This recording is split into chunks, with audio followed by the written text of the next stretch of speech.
Bertie's Christmas Storynory.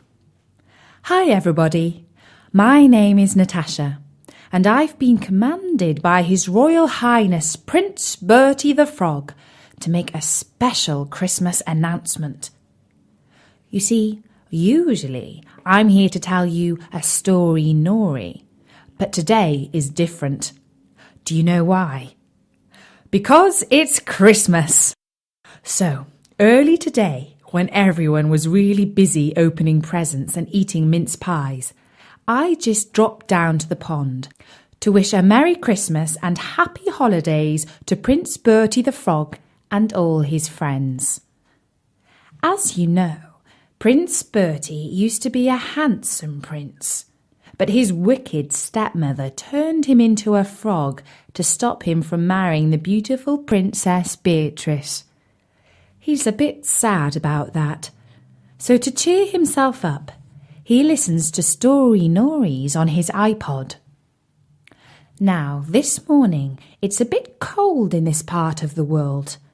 Mr. Frosty has been to visit, and the vegetable patch is white and glistening. There's ice on the pond. "Brrr," said Colin the carp. "It's too cold in this stupid pond." "You know what day it is today, don't you?" said Bertie. "Nope," said Tim the tadpole, who hadn't learned to say no properly yet. "It's Christmas," said Bertie. "Not interested," said Colin, who is a very grumpy fish who doesn't like anything much, not even Christmas. "What's Christmas?" asked Tim. Everybody was used to little Tim asking stupid questions, but Prince Bertie was amazed that his friend hadn't even heard of Christmas.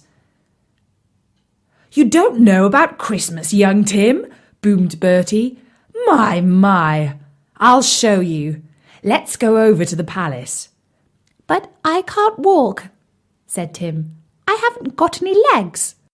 So Tim climbed onto Bertie's back, and then Bertie hopped up the garden to the palace.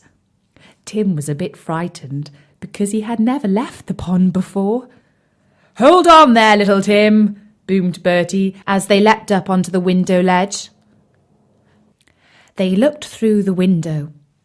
Tim was amazed as he saw the Christmas tree with the lights sparkling on it, and he saw all the children opening their presents and the huge feast on the table. "I've never seen anything so magical, Bertie," he said.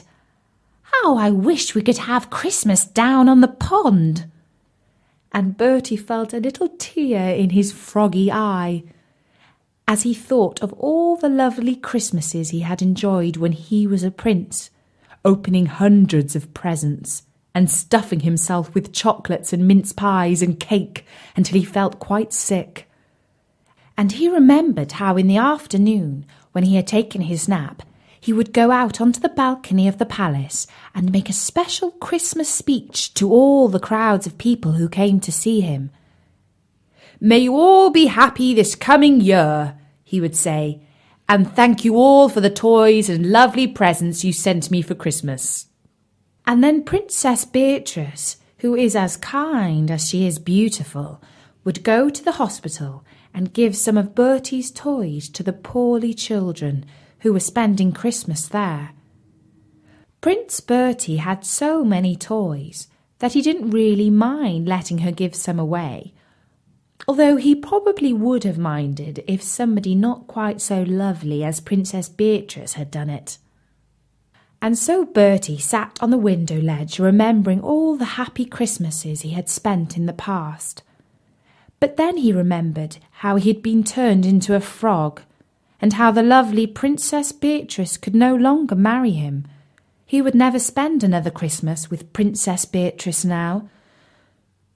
"Sniff, sniff, croak, croak," he said, because this was the saddest Christmas day he had ever spent. Just then, as Bertie was crying some more froggy tears, the door of the palace opened. The noise startled Bertie, and he fell from the window ledge onto the ground. Ah! He croaked. Eek! Yelped Tim. Oh, look, there's a frog, said Princess Beatrice as she stepped onto the pathway, and she picked him up in her hand and carried him back to the pond. She didn't even notice little Tim, who was clinging by his tail with all his might, hanging on to Bertie's big toe. Bertie felt very happy to be so close to the Princess Beatrice again, because he loved her very, very much. But he also felt a bit sad, because she didn't realise he was Prince Bertie at all, and just thought he was a frog.